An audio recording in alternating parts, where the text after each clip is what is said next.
right, everyone, it's 7 o'clock, so we're going to get started. I am really excited to talk to you today about gardening. You know, I have spent a lot of time in the last few days actually out in the garden, and so there's dirt under my fingernails, and we're doing a lot right now. Um, oh, somebody's talking, but I'm not going to look at that for just a moment.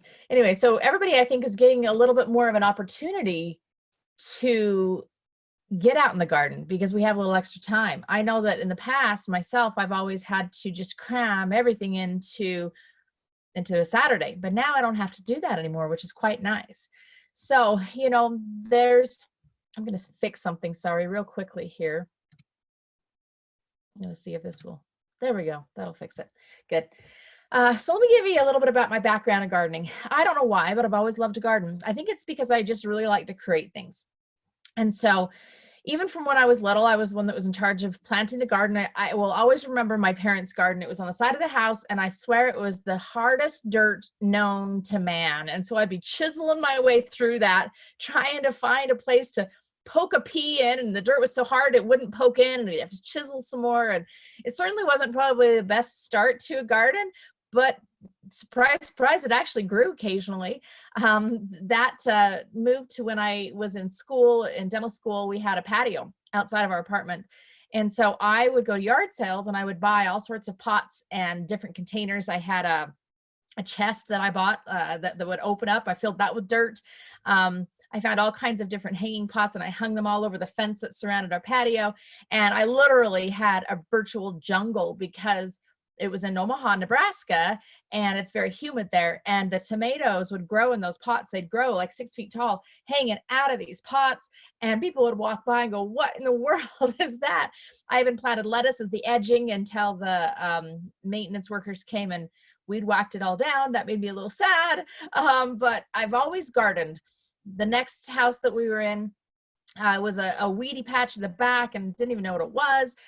You know, cleaned it all out, got the weeds out, found out there was a beautiful raspberry patch back there. Nobody even knew about it. So that turned into a beautiful raspberry patch. And then in each home that we've lived in, we've just done something a little different.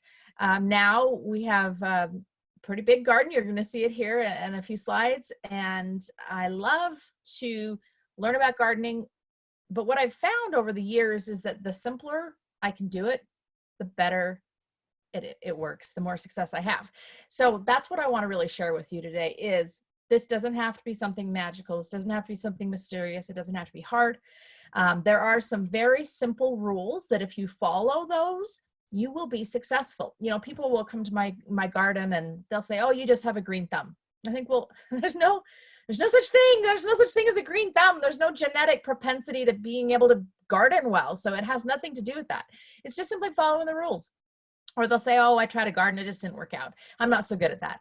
Well, there's no such thing as not being good at it. It's just following the rules. So that's what we're going to teach today. That's what I'm going to teach today is what those rules are and how we can follow them so that everybody can be successful with a garden. So let's do this. First of all, I want to talk a little bit about why do you want to garden? You know, it's interesting. Gardening is the #1 leisure activity in the United States. I thought that was interesting as I was studying that a bit. So lots of people like to garden. However, sometimes the excitement in the spring right now, it's usually when it happens for me as well. Right now, it's so excited to get outside. You can't wait. There's a little bit of sunshine, you know, and you're getting some dirt under your fingernails and it just feels great. But by the time you hit August, then it's maybe a little more daunting and it's hot out there and you're tired and the weeds are going as fast as the vegetables are growing and it gets a little daunting and sometimes it turns into a weed patch before it turns into much of a vegetable patch. So I want you to think about some of these questions before you start because success is also dependent on being realistic. So what do you really want to grow? Do you want a combination of in-ground and container gardening? What do you want to, how big should you make your garden? How much time do you really want to spend, you know, each week, each day? You know, I'm not out there daily, but how much time do you really want to spend? Can you put the gardening in your landscaping? Can you just put it as part of your flower bed? I'll show you how you can do some of those things. do you want enough to actually be able to can or freeze or, preserve? And how much money do you want to spend to do this? Because you can do it for nothing, or you can spend a lot of money. You can do both ways. So I want you to think through some questions before you start and think, okay, what is it that I'm really trying to achieve here so that you can have success? Because everyone can be successful at this. Okay, there's some garden myths that I want to go through. First of all, why do we plant the entire seed packet and then go back and have to thin out? I can't tell you how many times I have planted, then not gone back to thin, either because I just ran out of time, I didn't get to it, or I felt too bad to pull up plants that were already growing. And it completely ruined my harvest because everything was planted too closely together and nothing grew. We're going to talk about some rules for that. Why do we thin plants to stand like 3-6 inches apart each in our row, but then put our rows 3 feet apart? Well, interestingly enough, that's because there had to be room for tractors to go between the rows. That's why I put a picture of commercial agriculture on here. They did it so they could get a tractor in between. Well, if you don't need to get a tractor in between, then you don't need to space your rows 3 feet apart, right? We'll talk about some rules for that. Why do you plant so thickly that you have to thin it all? There are ways to completely minimize thinning even. Why do you work with the soil to loosen up and get it really healthy and then walk all over it? We'll talk about some of that too. Why do you let the vines spread all over the garden and take up all the room? Sometimes it's because you have enough room, and if that's the case, go for it. I had one variety, trying to remember what it's called, candy roaster squash, one variety of squash. And I think I only planted 2 of these plants, but they took over my entire orchard. They grew up into all of my pear trees, peach trees. I had squash vines 20 feet in the air with 4-foot long squash hanging out of my peach trees and my evergreen trees. It was the craziest thing. I had the room, so it grew and it spread. But in most gardens, you don't have room to let candy roaster squash grow 20 feet vines. They were probably 60 feet vines by the time we got done. So lots of things, and we're going to share some answers to some of these questions. All right, what tools do you need? This is a good place to start.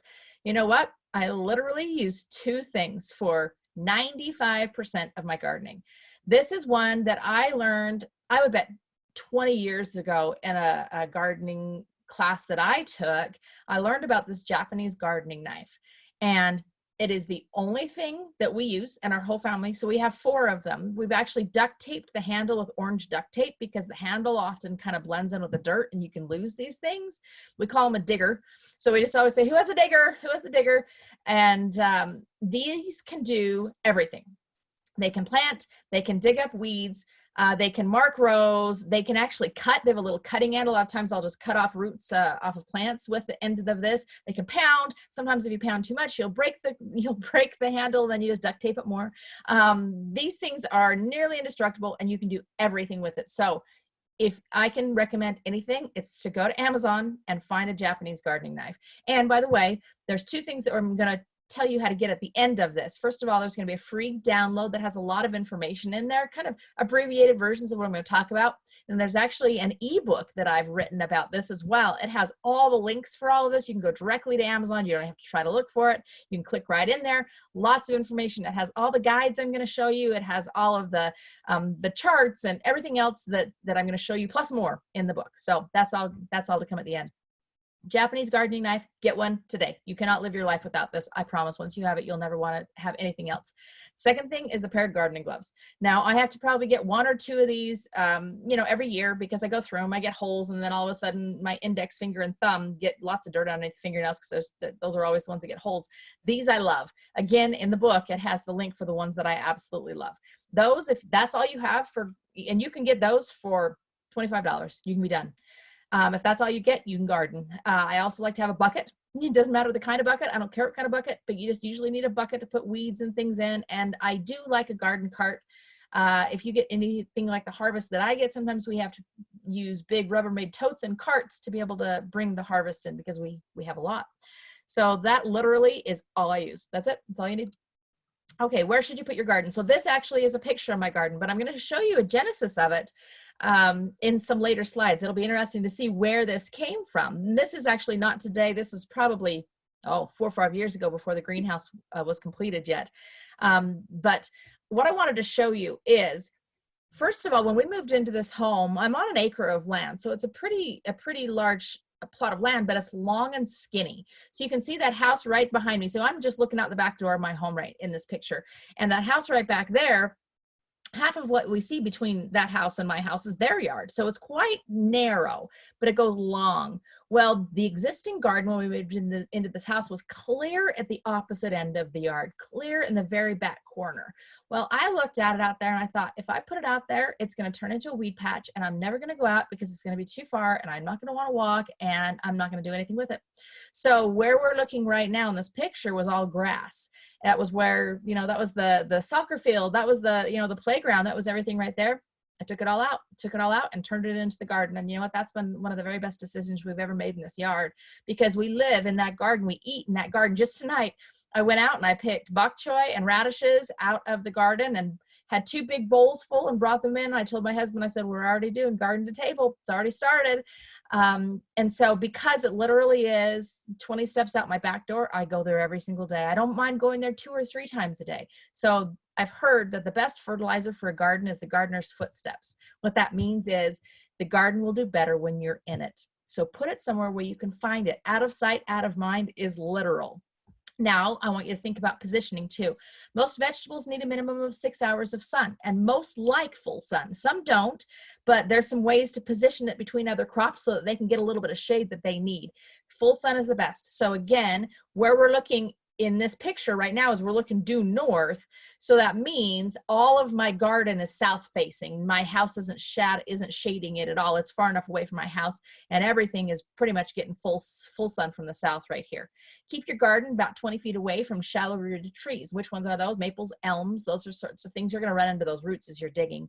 Make sure you have a fairly level area for drainage. And so we did have to level somewhere we were. It had a little bit of a dip, and that's where water is going to collect and water will drain away from your plants to that area. So make sure it's fairly level. If it's not, create a terrace to keep it level where you plant. Think about putting it in your landscape so it can fill 2 purposes. I've done this a ton. Pretty much we took out every bush or tree or anything in the yard that didn't make food, that didn't grow food, and just planted something in its place that grew food. So all of our bushes are currant bushes and gooseberry bushes and black raspberries and goji berries. Those are all the bushes in my front yard. You wouldn't know it, nobody knows it, but they all produce fruit all year long. We have fruit, not all year long, but all summer long at least we have fruit in those. All the trees, mulberry trees, things like that that produce fruit. So think about putting them in your landscaping. You'll see the way we put strawberries in our landscaping. Find a place close to the house. You'll see it, you'll enjoy it, and you'll use it.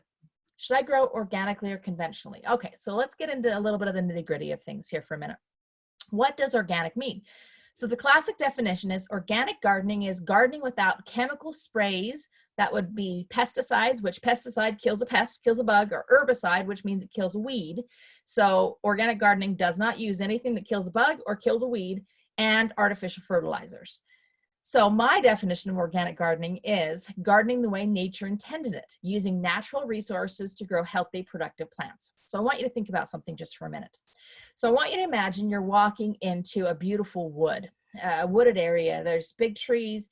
And if you think about it, I want you in your mind's eye to kind of think a little bit about what you're seeing. You're going to see a big canopy of trees above, right? You're going to see the big trees. You're going to see the medium-sized trees. And then you're going to see a lot of underbrush, bushes, some low foliage, some weeds, some wildflowers, things all around in the bottom as well. You're going to see layers of things, but what are you going to see is the ground? Is there going to be a nice paved walkway that somebody swept and cleaned? Of course not. It's going to be what all of that overstory, all of those bushes and trees and things dropped. Now, is there a gardener that comes in every year in the fall and cleans up all the leaves from the forest? Of course not, So what happens to all those leaves and all those broken off branches and all the animal waste, and what happens to that? It turns into soil. That's what organic gardening is simply that. It's taking all of the organic matter, that's just something alive, the organic matter, and repurposing it and turning it into organic matter that you grow in. Now, how do those bushes and all of the things that grow in the forest, how are they nourished? How are they fertilized? By the nutrients that came out of those dead leaves, those dead branches, the animal waste. That's where they get their nourishment and their nutrients. So that's how Mother Nature does it. So why do we do it differently? You know, let's talk a little bit about this. Conventional fertilizers, they feed the plant, while organic practices feed the soil. So when you're doing commercial agriculture, the goal is high yield. You want a lot of yield or harvest per acreage, per land that you're growing in. So they commercially fertilize it, or they chemically fertilize it. That's the word I was looking for. They chemically fertilize it, which gives nutrients to the plant itself, so the plant will grow larger. However, it's not nourishing the soil. So as that plant grows larger, what it does is it pulls all the nutrients out of the soil, and it pulls everything it can get out of that soil. And then if you add a pesticide to it as well, it's going to kill the bugs on the plant, but it's going to kill the bugs in the soil. So you have this beautiful plant, you pull it, you harvest it, you eat it. But what are you left with? Completely dead soil, because none of the nutrients went to feed the soil, they went to feed the plant. And all of the pesticides killed all the soil organisms that are the things, they're the gardeners. They're the ones that go in and work all that organic matter and make it into beautiful, beautiful soil for you to plant into. So the commercial farming depletes the soil. It doesn't think about next year. It doesn't think about the year after that. It doesn't think about anything like that. It leaves a lot of depleted soil, and we're finding a lot of what they call waste farmland now in the Midwest that literally won't grow anything anymore because it's been so depleted. So what you are going to do is you are going to grow organically, because you are going to treat the soil. And I'll tell you why. There's so many reasons why you need to treat the soil beyond just to have an organic garden. Let's talk about this. I love this quote. If you treat the soil well, it will be generous in return. What that means is if you take care of that soil that you plant in, it's going to give you healthier plants, more resistant plants. It's amazing. If you want full-flavored, nutrient-rich produce, it's not going to happen if you have depleted soil, or soil that you've never made better. Depleted soil, you're never going to get that nutrient-rich food that you want. And this is another reason to actually grow a garden, because most of the food grown in the grocery store is grown the way we just talked about, that commercial agriculture way. And it's not nutrient rich. It has not been able to pull minerals from the soil and nutrients from the soil because there are none. So it's not as healthy for you as something you're going to grow in your backyard with this really strengthened soil. You're going to get smaller quantities. The weeds are going to take all the moisture, the nutrients. You want to grow organically, not so you can just call it organic, so you can have better produce. So how do we build it? All right, so these are the pictures I told you about. This picture here in the upper left was the yard when we moved in. So there's the house back there, again, straight behind me. There's that row of roses, and this was all grass. Everything was grass. So we decided that's not what we wanted. So we go below, and what we did for an entire year was collect organic matter. It doesn't have to be an entire year, but basically we collect it through the summer and the fall, and then let it sit over the winter. What is organic matter? That is hay, straw, animal manure. Make sure you're careful with the animal manure. A lot of horse manure will have a lot of weed seeds in it, so be careful with that. Animal manure, leaves, kitchen waste, basically everything brown. We even got some small branches and twigs and things and put them in there. Anything brown and green, you can put grass clippings in there, weeds without seeds, all of that can go, and you want to layer. The first layer is cardboard. So we scrounged this from everywhere. We went to bicycle shops, we went to appliance shops, and then finally I just found a whole bunch online. A guy was just selling a whole bunch of cardboard. He intended to ship a bunch of things and he didn't. So we just laid that all out, and then we just layer. So what did we do with the grass? Did we cut it out? Nope, we didn't do anything with it. We layered right on top of it. Saved so much, and that grass now becomes organic matter as well. We layered everything right on top of that. And so that's this picture on the lower left. Then the next spring, we added another layer of just hay, but this is what we had when we came out in the spring was this. So we brought in compost, laid it in the beds on top of that area that was, remember, it was just grass before, laid it in beds, laid it out where we wanted it. And this is what we had down here in the bottom right. So this is how we built our garden, right on top of the grass. That is exactly the way you can do it as well. Now, if you want to be faster than over a season, you can go in and you can dig out this grass, or you can double dig this grass where you actually dig it up, flip it over, dig it up, flip it over. You can double dig these areas and actually start them this spring as well. But that's how you initially build that fertile soil. But compost is the king and it's the key. So where do you get compost? This is the only thing I use to fertilize my garden. This is it. I use nothing else. Okay, so again, remember, I'm all about simplicity. I use nothing else but compost to fertilize. You can make it. Making it is easy. However, it takes time. So if we're talking about this spring, you're not going to be able to make it in time. Everything that we use from our kitchen goes in a bucket right by the sink, and that bucket goes out it goes in our yard, goes out to the chickens. The chickens scratch around, and then we scoop that chicken waste plus that over into a compost bin. And then we turn that over a couple of times, but you don't have to have chickens. You can just go through your kitchen waste right out to here. You throw all your yard waste in here. Everything just goes in here. And then you just shovel it over a few times, make sure it gets some water in there. And really there's a key. You want to be equal amount green to brown. So some people will say, oh, I'll just throw all my grass clippings in there. Well, that's okay, but they're green. So if you're going to throw all your grass clippings all summer long, well, you're going to have lots of brown to go along with it. So go find some straw, go find some hay, we're scroungers. So my husband would drive by an old farmstead and he'd see some hay or some straw, kind of some of the bales have broken, and he'd just go knock on the door and say, hey, do you mind? Could I help you clean that up? And I'll pay you less than, maybe what the bale price was. More often than not, they said, hey, if you'll clean it up, we'll just give it to you for free. So he'd get truckloads of free stuff and bring it home. So brown and green need to be equal. But if you don't have time, if you want to do this spring, you need to buy it. Where do you buy it? Go to landscape nurseries. So there's one just down the road from me called Linden Nursery. There's a whole bunch. Just look them up. And are they still open? They're still open. We just barely got some compost last week. So they're still open. You can get them now. How much do you need? So make sure in your compost you don't put any of these things. Meat, dairy, oils, that will all go rancid. Dog poop, none of that. That will go rancid. Make sure you're not putting bones, and for sure not weeds. So if anything's gone to seed in your garden, do not throw it in your compost pile. That goes in the garbage can. That goes to green waste for us. Well, let me go back to that for just a second. So how much do you need? What we do is we top dress with compost. So I have read about till or not to till. I'm easy.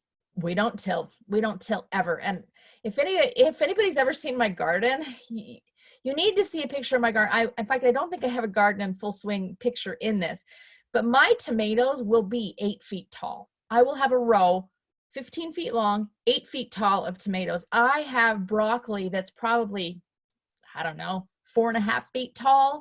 I mean, you cannot believe the growth I get out of my garden. I do not till it. I do not turn it over. I add nothing but compost. So there is truth in what I'm saying.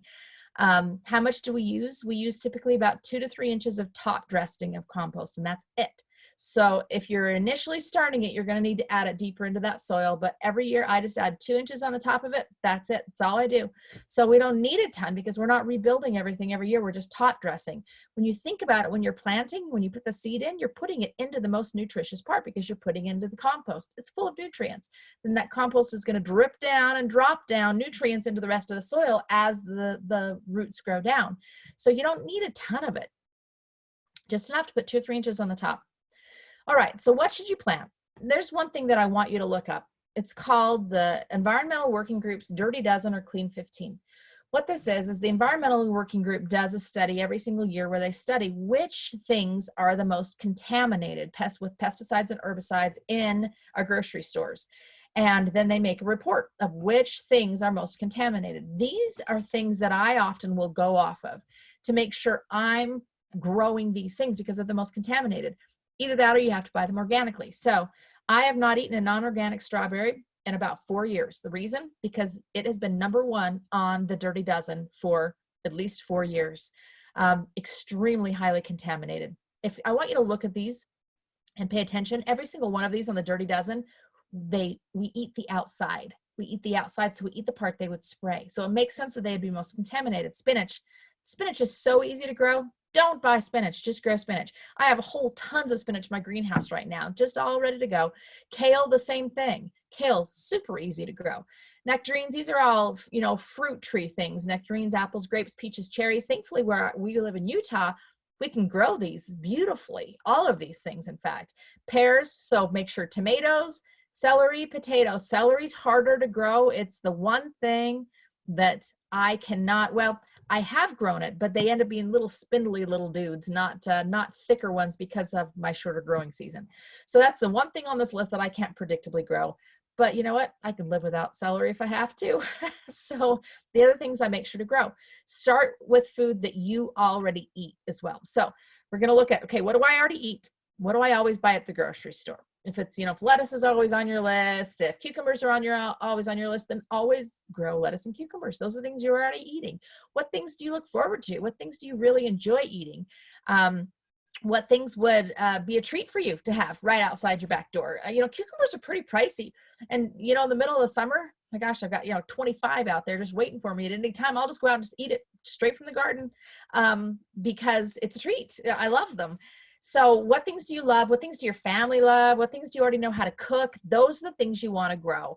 The things that are most contaminated over here. Nice thing is these clean 15s, you don't have to grow these because they are the ones that in the grocery store, they're going to be the least contaminated. Now I like to grow everything, so I put everything out there.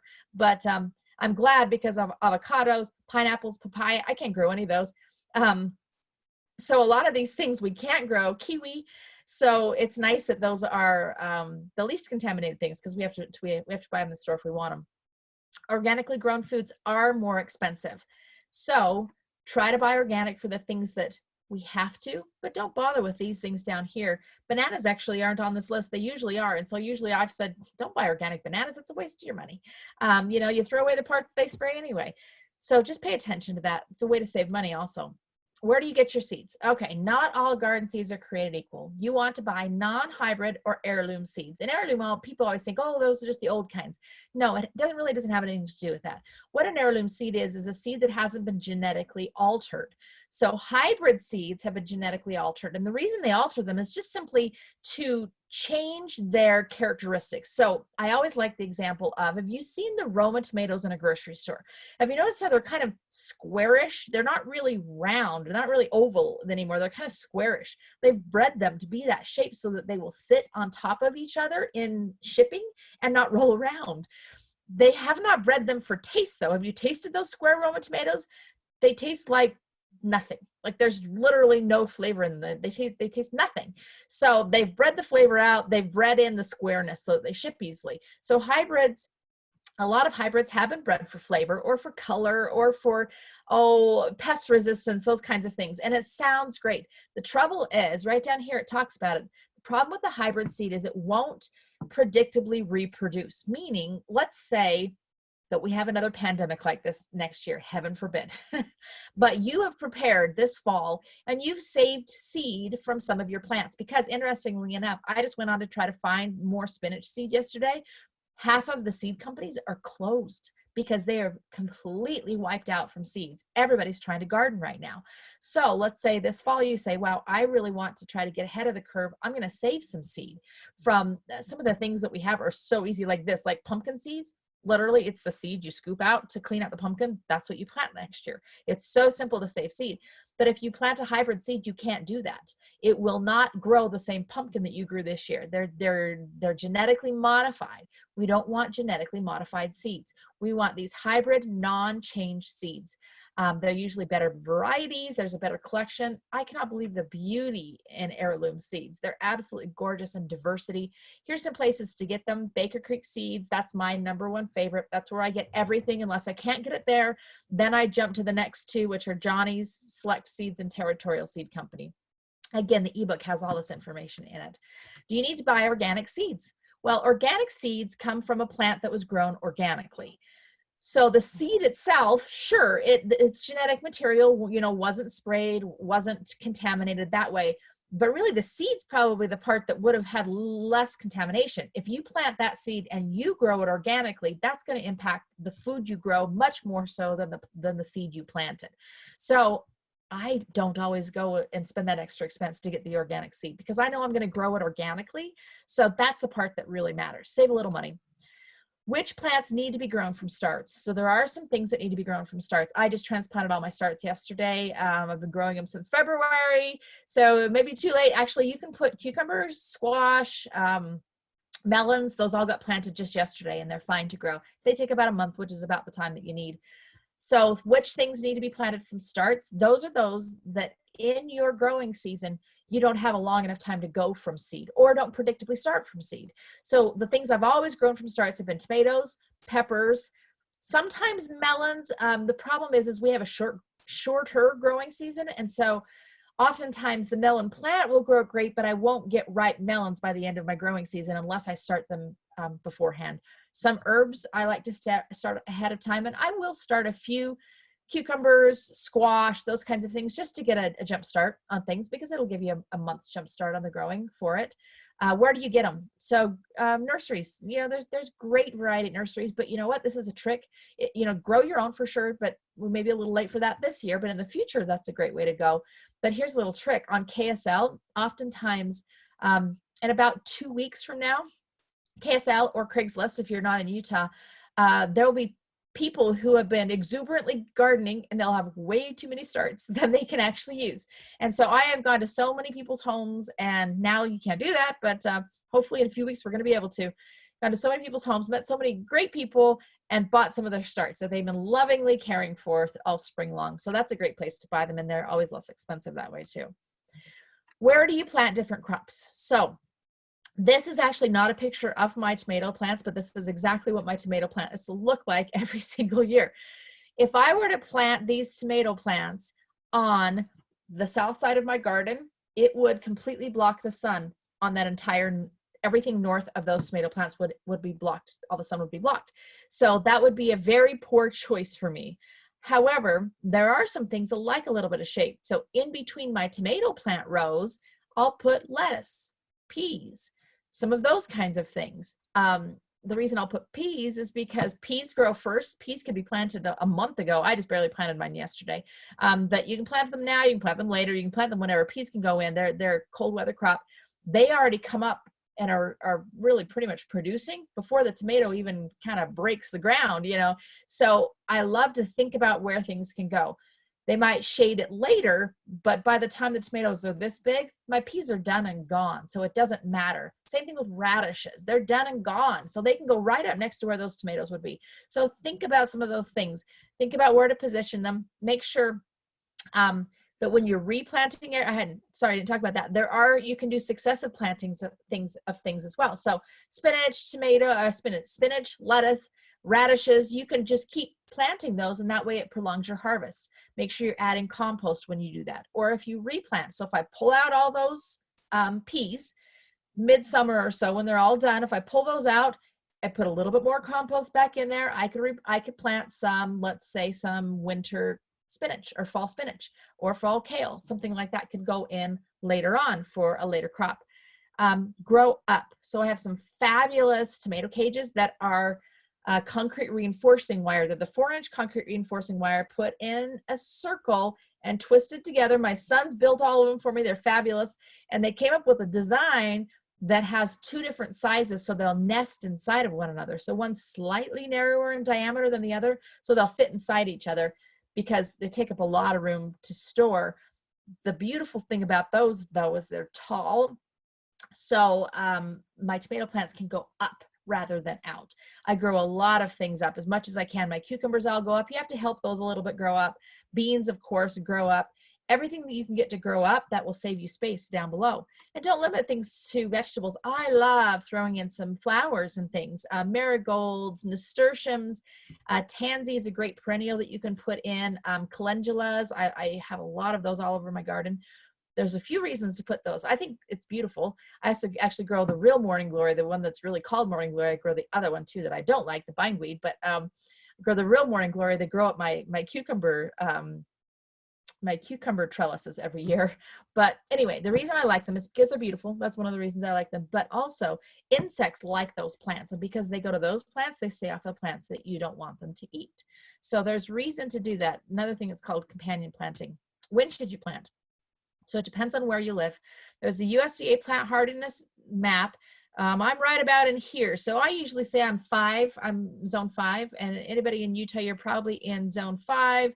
Um, you're not going to be 7. Well, maybe down in St. George area, but you're going to be 4 to 5 in Utah. You can see the more north you go, the colder it goes.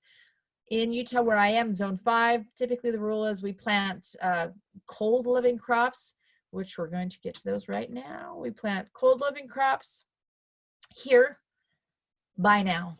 Go ahead and get them in the ground. After the last frost, which is typically Mother's Day, that's just my guiding rule, these can go into the ground.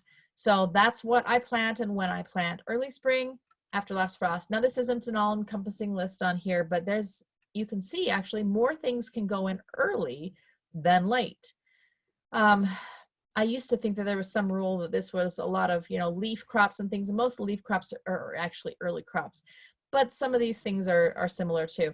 You just have to know this. Again, this is in the ebook also. How do you plant? Okay, if you're going to just plant a little bit. So these are my beds here, and I do have some beds, but I also have those open beds. I do a little bit of both, and I'll explain in a minute about why I do a little bit of both. But when I'm planting in small quantities like this, I love the idea of using square foot gardening rules. You can look these up online. The basis is that for each, what you do is you break up your area into square foot grids. Now, the way I made these grids, it was not labor, it was not lacking labor, that's for sure. I actually bought these were some plastic inserts that go in chain link fencing. And then we screwed them together at the intersections. Like I said, it was actually a lot of work. But you can, for years before I had these, I just drew it with my finger. Actually, no, I drew it with my Japanese gardening knife. So I just run my Japanese gardening knife. I have a little measuring thing out there, and I just measure off my squares. And those actually stay pretty darn well throughout the entire growing season. But you really only need them when you're planting. So you don't even have to have anything like this. This is just when I got fancy. You can easily do it. Just make a line in the soil. So for each of those squares, I could plant 16 seeds of beets, carrots, onions, and radishes. So this is the way you do it. In fact, you use your fingers like this. You can use 4 fingers, and you go 4, 4, 4, 4 in that square foot area. You plant a seed in each. I like to plant 2 seeds just to kind of hedge my bets a little bit. If one seed doesn't grow, the other seed will. Some seeds germinate a little bit better than others, but that you may have to thin some if both of them come up. 9 bush beans and spinach, 8 pole beans, 4 Swiss chard, lettuce, parsley, 2 cucumbers, or 1 broccoli cabbage. So that's per square what you can put in there. Square foot gardening is a fabulous way. I've done this so many years. I love it. I don't do it strictly now just because I have a bigger garden. I don't have to, but if you have limited space, I 100% recommend using these principles. You are going to get so much more yield out of your land than if you just start spreading seeds or making rows. Rows actually waste space. This is the very best way to get the most out of your space. Now, if you have a large area, you can plant in rows. You can broadcast, which means just scattering seed out. I've done those in years past. I just like rows. I don't know. I guess I'm just kind of an organized sort of person. Use a hoe or that Japanese gardening knife. It's all I use to make a row. If you want to get crazy about it, you can use a board or a string to help you keep that row straight. Plant more seeds than the package says. So I still do this and I still thin, but when I thin, most of the time I use the thinning. So right now I'm thinning my bok choy and I'm thinning my radishes. So I kind of pick every other one, which allows the ones that stay there to get bigger. So I'm thinning. I'm doing the same with the lettuce. I'm thinning, which allows the head that stays there to get bigger. So, but I'm using the things I thin. So I feel okay about it just because it's a way to get a little earlier harvest on things. General rules for planting. So this goes for large quantities or small quantities, both. The depth you plant is 3 times the thickness of the seed. So if you've ever planted a carrot seed, a lettuce seed, anything like that, they are teeny tiny little baby seeds. You almost can't even see them.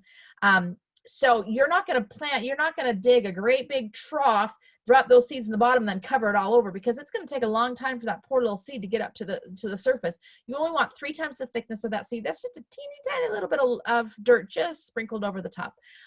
Cover gently with fine soil, water gently every day until it sprouts. That's just a rule of thumb. When you're doing large quantities, The spacing is a little different, but it's quite similar. Again, this is all in the book. It's quite similar on the spacing on how far apart. I put things close, sometimes to the detriment of the thing. So I always have a problem with my cabbages. I always leave them too close to each other. So if I follow my rule here, I should have 12 inches between each cabbage plant. And the reason is simply it takes that much room to grow the cabbage. But I want you to think about this. You can have a cabbage plant 12 inches this way, this way, this way, this way. It can be everywhere around. You don't have to have just one big long row with 12 inches in between each cabbage plant. You can go every direction 12 inches, and you can have a lot more cabbages in just a square little spot if you want. I've tried to make myself be better about this. I squish my tomatoes in, and sometimes I squish them so tight that they don't get as much sun as they need. So follow this rule. It actually will help you. Don't follow me. Sometimes I have bigger eyes than what my garden can really tolerate. How do you water? There's some easy and inexpensive ways to water. Some general rules: keep the soil moist until the seeds sprout, like we talked about. Then leaf and root vegetables, which are going to be, so if you think about it, they're the part, you're going to eat the leaf and the root. So it's the spinach, the lettuces, those kinds of things. That's the leaf. Or the root, that's going to be your carrots, your beets. You're going to water those twice a week. Fruit and seed vegetables. So those are things that are going to create something you're going to eat, which is the cucumber, the tomato, the bean, the thing that comes on and then you eat it after. Those you're going to water once a week, and you're going to water deeply. So this is a big fallacy that a lot of people do, is they water often, but they don't water for very long, so it doesn't go deep. So what that does is it creates really shallow rooted plants that will be very non-resistant to weather and pests and those kinds of things because their roots aren't deep. You want to water very deeply so the roots will follow that water all the way down deep, but you don't want to do it very often. Otherwise, you're going to make it too easy and those roots are just going to stay shallow. You want those roots to seek the water down deep.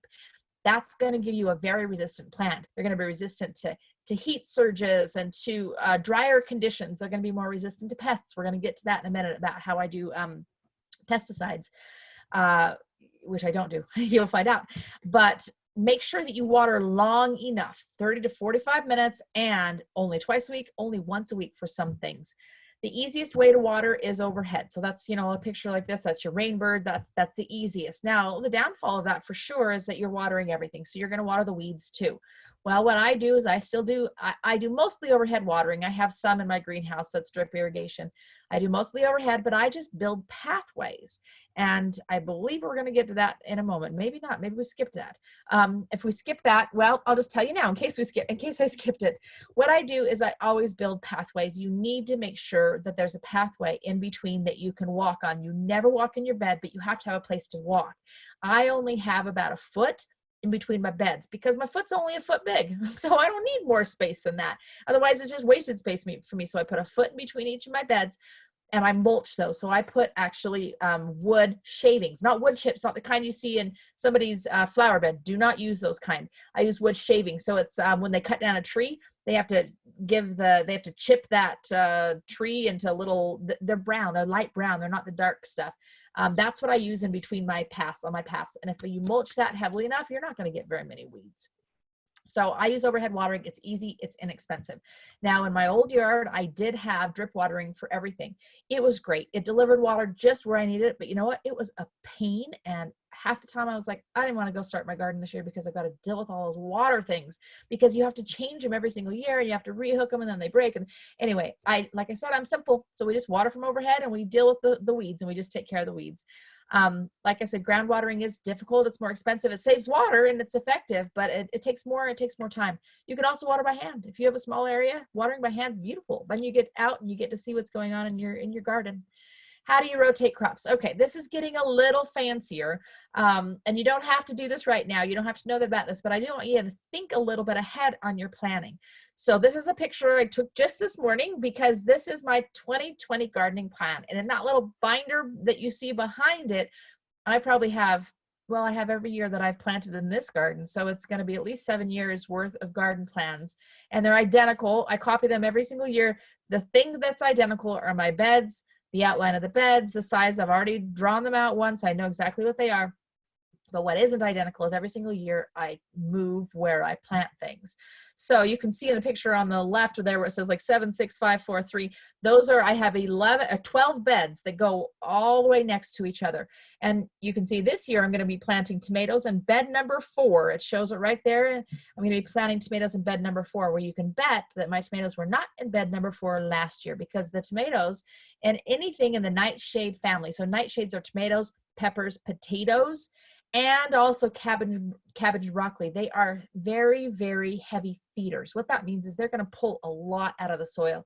So if you've put a tomato, a pepper, or a potato in that row or that spot last year, do not put the same thing in that spot next year. Put beans there, put peas there. Peas and beans actually add back to the soil. They give back to the soil. Put cucumbers there, put something else there. Don't put those same things back there. So this is the one thing that I'm a little crazy about is my designing. But you know what? You do it in February when you're just kind of hankering to get outside. You don't have to do it far ahead of time. Just do it in February. So I love planning, and I love making sure that you're rotating the crops. It will keep everything happy and healthy. All right, I know everybody's been waiting for this one. How do you control pests? So I want to talk to you a little bit about your health and your plant's health, because I believe they're actually quite similar. Have you ever had a time when everybody in your family got sick, but you didn't? Everybody got the cold, got a cold, but you didn't get sick.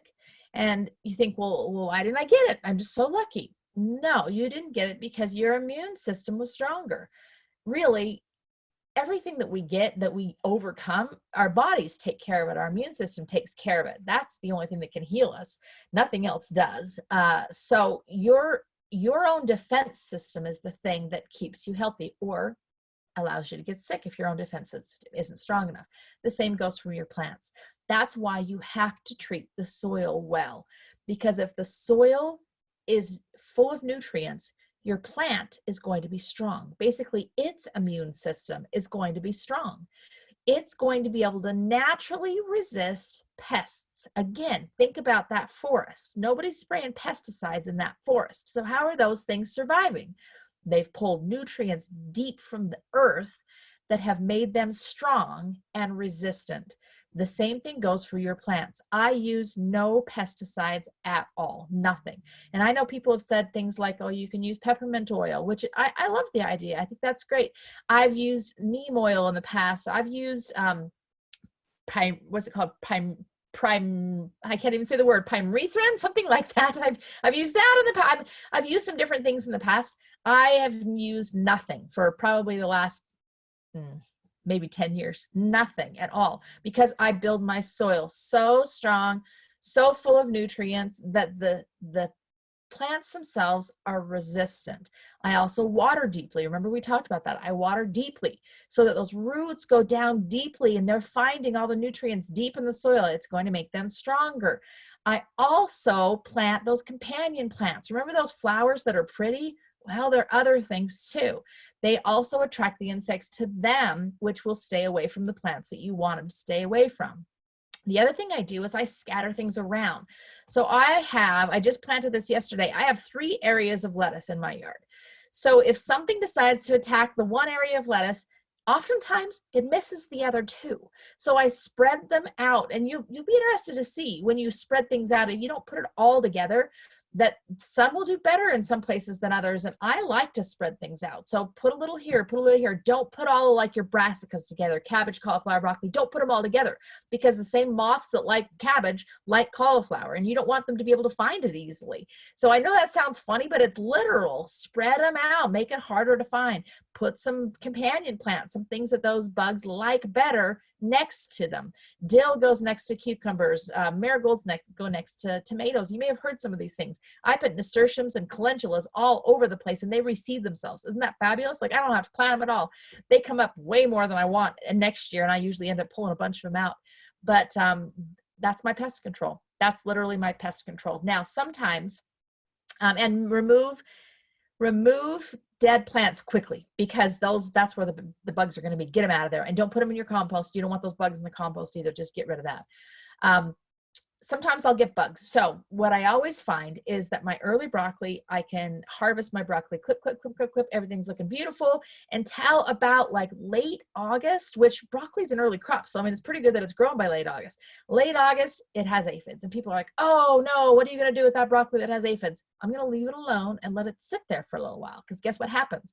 By about the end of September, as things are cooling down and the plant is less stressed because it's not as hot, it's not as dry, the plant is less stressed, all of a sudden I get new sprouts of broccoli coming off of that plant that have no aphids. So I just let Mother Nature do its business for a little while. You know what? The aphids need a treat too. I've gotten a lot of broccoli off that plant by that point, so I don't stress about it because I've gotten a lot already. I don't stress and I wait till September and I'm going to get some more broccoli off of it then. So that's my pest control strategy. Literally, again, simple. It's simple. You don't have to stress about it. Your soil is the key. Do you plant in beds or not? Everything should be in a bed. So if you think back to the picture of what my garden looks like, I do have some beds that are actually wood. Those were in the yard when I arrived. They were clear out, remember, in the North 40 over in the orchard, what's now my orchard. We actually took all the soil out of them, picked them up, moved them over, dropped them where they are now, and have reused them, repurposed them. We actually took some cold frames from my old house too and brought them with us when we moved. So all of those beds are in one portion of my garden, but the rest of it is in the ground. However, if you noticed, those were still in beds. They were still very delineated beds and they were raised, simply meaning it was 2 inches of compost or soil that was above the level of the surrounding soil. That is going to do a few different things. First of all, it's going to make it so you don't step in those beds, even if it's just the raised dirt, the mounded dirt. The other thing it does is it helps to retain moisture because it's above the rest of the dirt. So it's going to help retain moisture right in there. It's also going to warm up a little quicker. So there's reasons to do everything in a bed. So even if you're going to do it in the ground and not build some sort of structure, still raise it up, just mound the dirt up a little bit so that you can have a defined bed. Now, raised beds do have some advantages. I always plant first in my beds that are actually wooden beds because the dirt warms up faster. It just does. It's usually a little softer because you're not getting down deep. Although my soil, you can dig forever in the soil because it's been composted so many years. And like you saw what it started from, it was grass, cardboard, leaves, manure. It almost feels like a trampoline when you walk in my garden because there's so much organic matter all the way through there. You can get all the way deep. That's what you need to build, is that deep, heavy, good soil. It's easier to reach your plants. I actually love to weed in my beds because I can sit on the edge of the bed and reach over. There's fewer weeds. I actually disagree with that. I think there's more weeds in my beds, but supposedly, according to this, there's fewer weeds. It does require more cost though. So do you need to do it? Absolutely not. You don't have to. When you do build them, what do you do to fill in with soil? So there's a blend from IFA here in Utah called Church Blend. It's a good blend of soil. That's what we use to fill them in. Actually, we use that. Plus we use a neighbor's. He had a beautiful garden that he converted into a playground for his grandkids. And so we carted over all of his good soil from his garden and filled up our beds. There's so many things if you just get creative and start looking around and asking around. And you'll find people on KSL all the time on these online classifieds all the time. Just look for good garden dirt. You'll find it for cheap. If it is in the soil, it does require a little bit of more bending down, more weeding, those kinds of things, but it's not. Oh, looks like we've got some questions or some things to do. I like both. I do a little bit of both, and I think that it's good to do a little bit of both. Remember those pathways though. Make sure you always have a pathway in between so you're not walking on your growing area. What do you make your beds out of? There's so many different choices. I found these pictures on the internet. I mean, I thought this was a really interesting one. Garden bins, just grocery bins. You can build it out of whatever you want. Get creative. Find some free stuff. Again, I am all about cheap and easy. Find some free stuff online. It was funny. We were rebuilding. We have some, we call herb spirals out back, and they'd kind of fallen apart a little. They were built out of some old bricks, and I was asking my son, I said, do you remember where we got these bricks? And he goes, are these the ones that we got from that big house up in Alpine that was like changing their driveway? I said, I forgot about those. No, that's what we used in another yard. These were ones that we repurposed from my husband's grandmother's house. The chimney had fallen down. And so these were all old bricks from her chimney. So most of the stuff we use is just free stuff we find. And it's more fun that way anyway. There's more memories with it. So you can use it all sorts of things. Now, this is something I want you to pay attention to. How big should they be? I made this mistake. In my last yard, I think I had 5 feet across beds. That was too big. The problem is I couldn't reach to the other side very well. It was just a pain. I was always getting up, walking around the outside, going to the other side, getting up, walking around the other side. It was too big. So on the beds that I have now are 4 feet. They're almost a little bit bigger than I would like. The beds that I put in the ground are 3 feet. They're perfect. I can step over them if necessary, and I can reach all the way to the other side.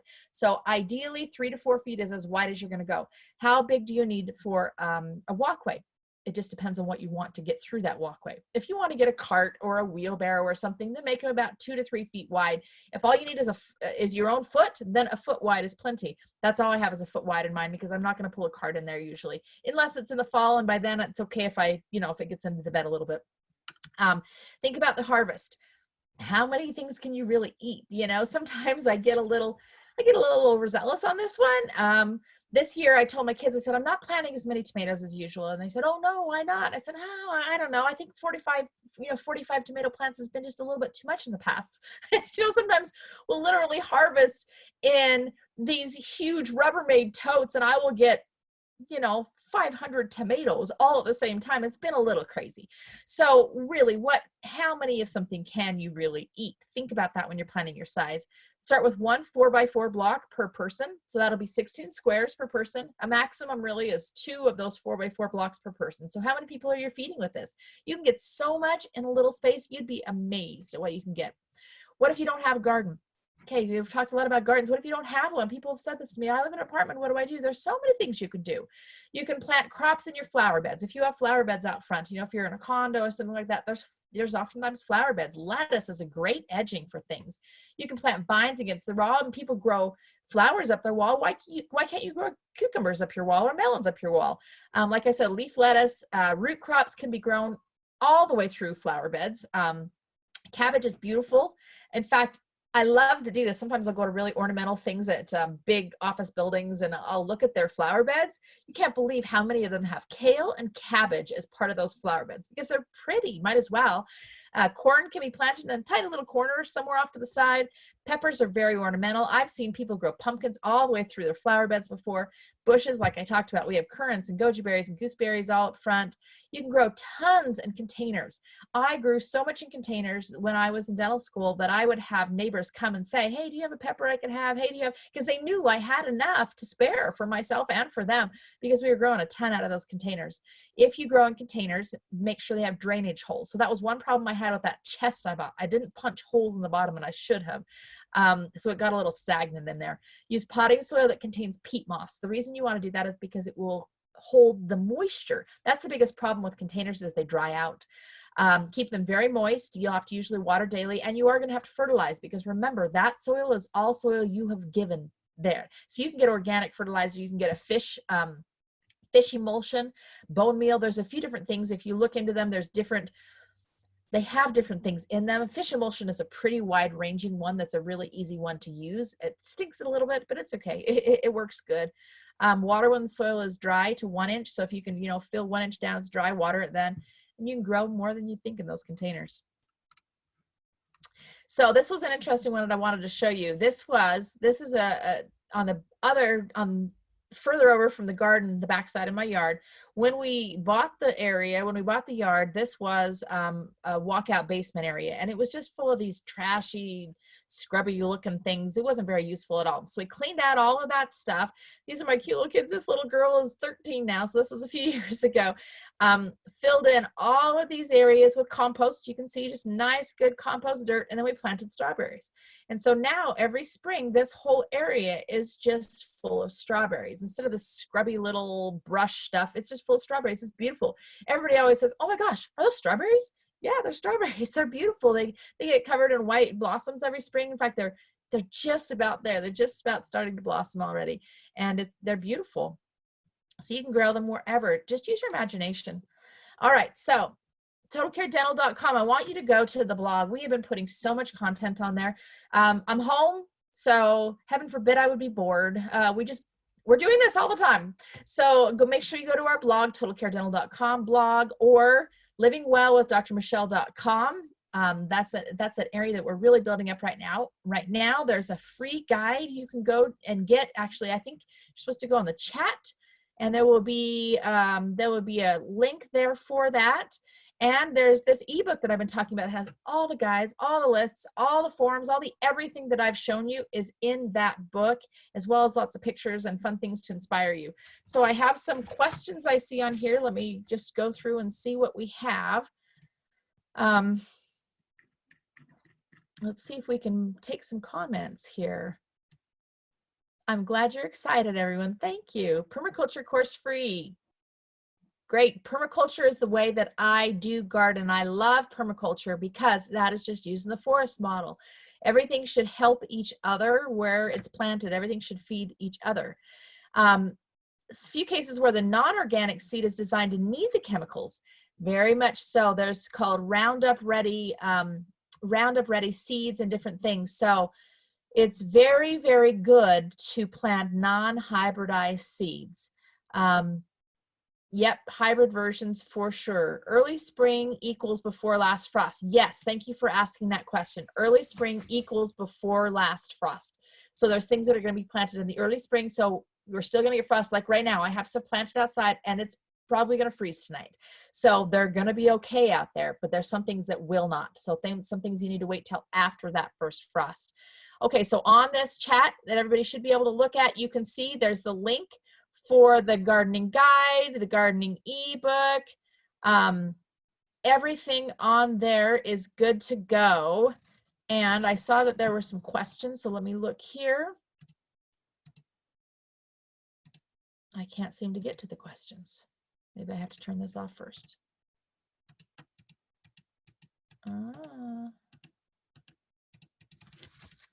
I can't seem to get to the questions, so I'm going to see what's written on here.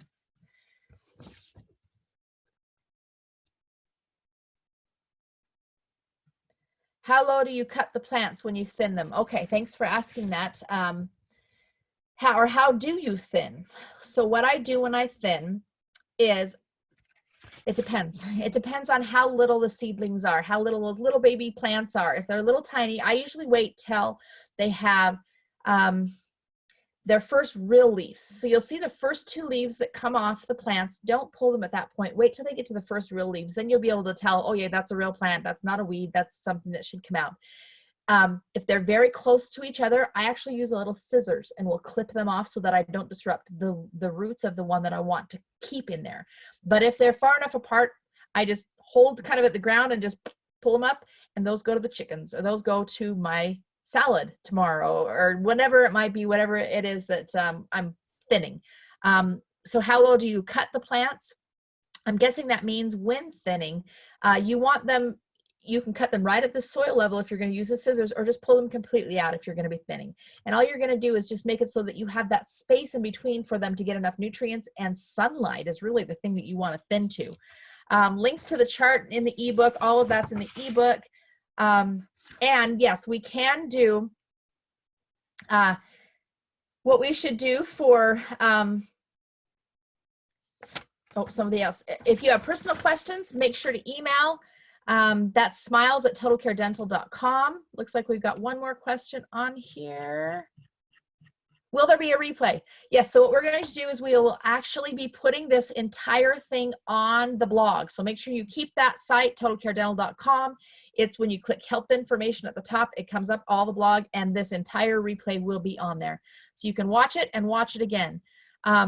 When rotating where you plant tomatoes, what crop is good to rotate it with? Good question. So beans and peas are what are called nitrogen fixers. So they're going to pull things back into the soil and fix it into the soil. In fact, in between all of my orchard trees, I have something called a Siberian pea shrub, because it brings nutrients to the roots of whatever it's planted next to. So if you're rotating tomatoes, those heavy feeders, what I call a heavy feeder, which means they pull a lot out, put beans and peas in next year, because they're going to put it back in. So that's a great thing to rotate it with. Thank you guys for being on here. I appreciate all of the interest and questions. Next week, I've got to do a lot of work for this, but next week we're going to be doing a webinar. I forgot to put that at the end of this. Next week, we're going to be doing a webinar on natural yeast bread making. I've been going crazy with this. I'm probably put on 5 pounds because we have been making everything from natural yeast. And my yeast is so happy right now because I've been feeding it so frequently that my daughter and I were watching it pour, just ooze out of the jar while we were watching it. And so we turned it into tortillas for Saturday, and we're having a Passover dinner tomorrow. And we made actually matzah bread today with some of our sourdough. So that's going to be next Thursday, 7 p.m. Make sure to check to catch us then. It'll all be about natural yeast, bread making, and how to keep yourself really healthy, your gut healthy, and make delicious food too. So thank you all, and happy Easter to you all. I just read that on there. So glad you could all be on here. Have a great night. Stay safe, stay healthy, and get in your garden. It's the best place to be right now.